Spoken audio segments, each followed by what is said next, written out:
Y pasamos ahora al capítulo 31. En este capítulo consideraremos los siguientes aspectos. Besaleel y Aholiab son llamados y preparados para la obra del tabernáculo. En segundo lugar, el día de reposo es dado como señal entre el Señor y los israelitas. Y Moisés recibe las 2 tablas.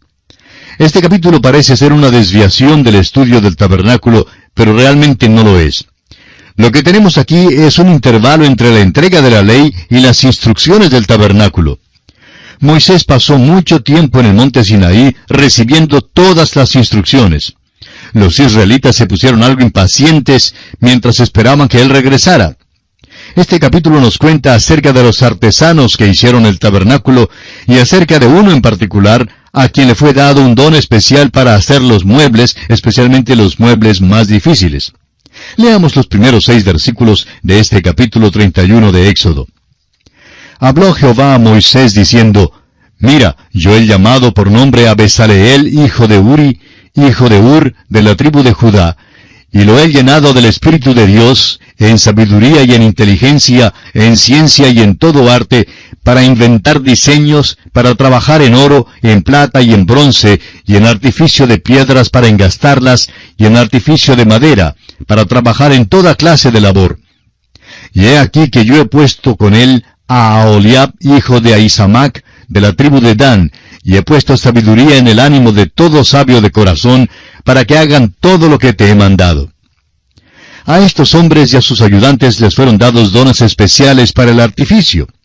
Hicieron el mobiliario del tabernáculo y también las vestiduras. El Espíritu de Dios los habilitó para su trabajo.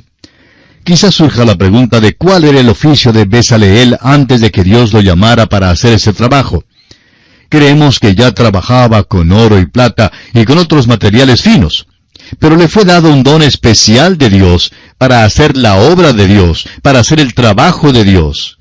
Creemos que cualquier trabajo para el cual un hombre sea capacitado, eso es lo que él debe hacer, a menos que Dios se exponga con toda claridad que debe hacer otra cosa. Notamos que existen, por ejemplo, quienes quieren hablar en público aunque en realidad no pueden. Hay algunos laicos que han decidido que van a ser oradores, pero no están capacitados para la oratoria. No tienen ningún indicio del don de hablar en público, pero siguen hablando tercamente mientras malgastan los otros dones útiles que sí tienen. El Dr. J. Vernon McGee, autor de estos estudios bíblicos, contaba que cuando servía de pastor en la ciudad de Nashville, en los Estados Unidos, uno de los diáconos de la iglesia vino el primer día en que llegó y le rogó que nunca le pidiera orar en público. Me asusta, le dijo, es que sufro de una nerviosidad al hablar en público y no puedo dominar el temor. Tiene que ser anormal, pero me pongo en ridículo cuando trato de hablar en público, dijo el hombre.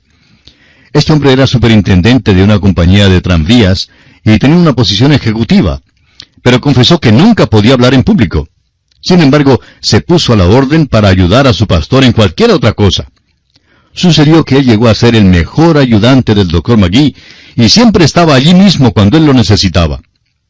Antes de que el Dr. McGee se despidiera de esa iglesia, dio gracias a Dios por aquel hombre que no tenía el don de hablar en público, pero que era fiel en hacer uso del don que Dios le había dado. Besaleel bien pudo haber sido muy semejante a algunos laicos en nuestros días. Bien pudo haber dicho, mira, Señor, yo quiero más bien llevar aquellas vestiduras sacerdotales. Quiero servir al Señor así como a Aarón. Pero Dios dijo, bueno, esa no es la manera en la que yo quiero que me sirvas.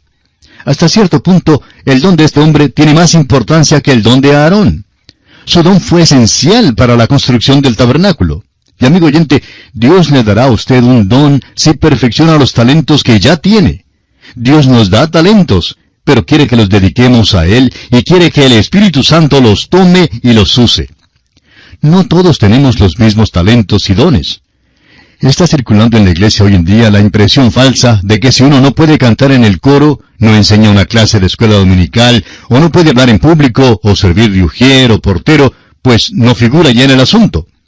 Creemos que hay literalmente centenares de dones que Dios da a los hombres para que les sirvan. Le toca al individuo determinar cuál es su don o sus dones. Cualquier don que el Señor le haya dado, a Él le gustaría que el Espíritu de Dios lo tome y lo use para su servicio. Hay otra cosa en este capítulo que es de profundo interés y es importante que la veamos. tiene que ver con el día de reposo. Es algo que muchos pasan por alto. El día de reposo fue dado al hombre inmediatamente después de la creación y fue guardado universalmente. Claro que fue pervertido y cambiado por los hombres. Cuando llegamos al sistema mosaico, notamos que Dios hizo de este asunto del día de reposo uno de los 10 mandamientos dado a los israelitas.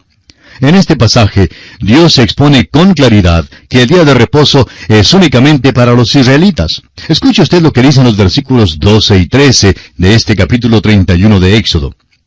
Habló además Jehová a Moisés diciendo, Tú hablarás a los hijos de Israel diciendo, En verdad vosotros guardaréis mis días de reposo, porque es señal entre mí y vosotros por vuestras generaciones, para que sepáis que yo soy Jehová que os santifico. El día de reposo fue dado específicamente a Israel. No creemos que jamás fuera dado a la iglesia. Algunos han preguntado, ¿cuándo fue cambiado el día de reposo? Y tenemos que contestar que nunca ha sido cambiado. Fue quitado en cuanto a la iglesia. No estamos bajo el día de reposo que es sábado.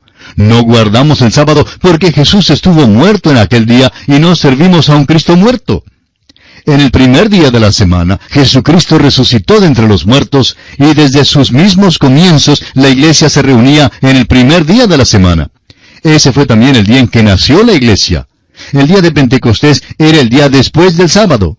El día de reposo primero fue dado a toda la raza humana, pero el hombre se apartó de Dios y Dios dio el día de reposo exclusivamente a Israel.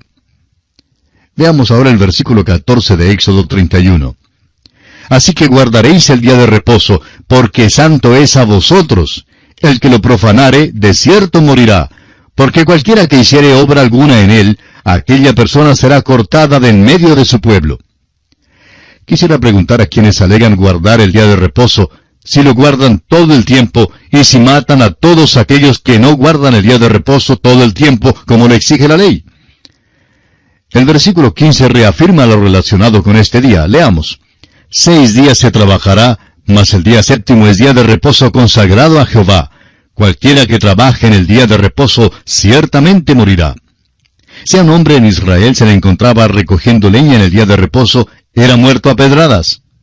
Ahora los versículos 16 y 17 de este capítulo 31 de Éxodo dicen, Guardarán pues el día de reposo los hijos de Israel, celebrándolo por sus generaciones por pacto perpetuo. Señal es para siempre entre mí y los hijos de Israel, porque en 6 días hizo Jehová los cielos y la tierra, y en el séptimo día cesó y reposó.